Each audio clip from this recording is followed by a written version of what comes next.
You're starting it off with safe jumps today, which for me is what you should be doing just about 99% of the time off of your knockdowns. I like to use safe jumps as just a way of setting up your mix-ups in the future. Make the opponent respect your JH, your J2Hs, and all that, because they'll not be able to do anything to stop you from doing them.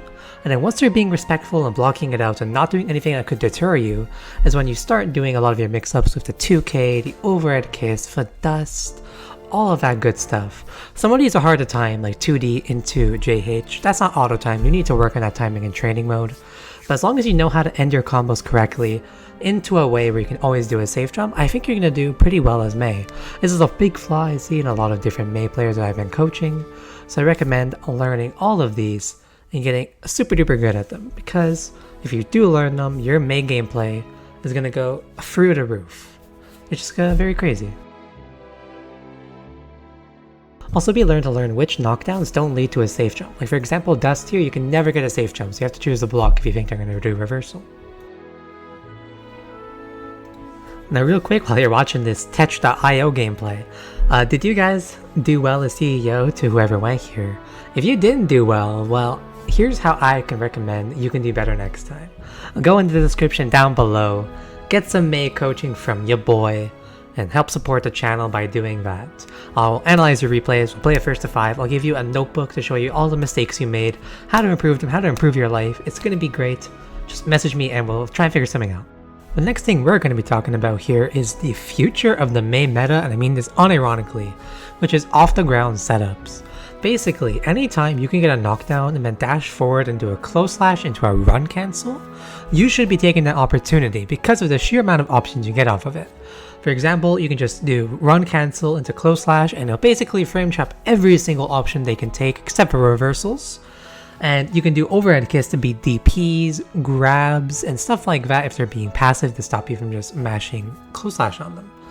Of course, the main worry for this specific setup is reversal super, but you always just have the option of doing a safe jump off of it, which is a little awkward, and I think we'll show it at some point in the video. But overall, I think you should be learning this. You can't always do it though, and when you can't, well, just don't do it then, you know? That's how it do be. Off of some setups, you might want to do 2K instead, but you know, it's a work in progress. Don't forget that now we have quite a bit of options off of 3K, even if they're not nearly as good as they were in Season 1. The main one is still always going to be dash 5K, but you have options like, you know, Meaty Dolphin, which is a bit of a meme, but it's a thing. You can do dash into overhead kiss to beat wake up reversals like DP and stuff, but the Dolphin Meaty itself is not very strong. I always like to do CS OTG whenever possible. For example, off a 6P counter hit, it's always possible, and I like to do that instead of doing, say, 6P heavy slash dolphin into beach ball, or is it the other way around? I don't remember. But just remember that anytime you get a 6P OTG, or any OTGs in general, you can almost always get overhead kiss or close slash mix up. It's a really nice in general. Moving on to wall break super options. Afterwards, you either choose between safe jumping with your JH, which is very consistent now thanks to the stealth buff, or you can do, you know, whiff dolphin into mix. Don't forget, after super, you don't really get anything at all, so just don't get fucking hit, I guess. The situation after you hit your dust isn't very good overall, to be honest, because you can't safe jump, but you can do dolphin meaties.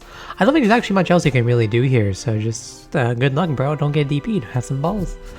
As well, though, there's not too much else really to mention in terms of CS OTG. It's a very, very simple, you know, mix-up in general. Just you can't really go wrong.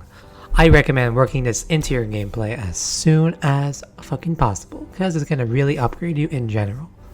Also, what do you guys think of that burst pave there after the dust? I think that's pretty cool looking, to be honest.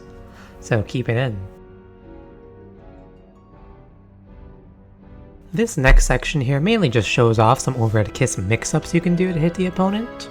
As always, like I mentioned before, I always recommend saving these for after you've conditioned the opponent to never do anything.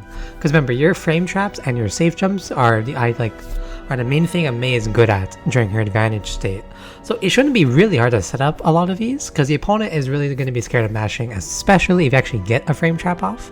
You can almost always go for a grab right after. But in general, I used to be a throw spammer. I still am a little bit, but I've kind of cut it back because it became predictable, and The risk reward isn't always there, especially with how fast the wall breaks and all that. I don't like risking grabs as much these days, so I do recommend sticking to simple mix-ups like the left versus right 4-way throw mix, or the ambiguous cross-up close slash versus not close slash off of the up dolphin. Just keeping it more directional based and throw based, I find. Just because, you know, it's safer and you don't want to just open yourself to wake up backdashers like Otashi or wake up mashers like soul players, just all that stuff. Just keep it safe, you know? Now here, we're just kind of showing some random stuff. I mean, what can I say, guys? Mei has a lot of options, and it's kind of what I like about playing her. This mix-up here is hard to explain, but once her anchor is gone over her head, you either tap and then do a short up dolphin, and you end up on one side.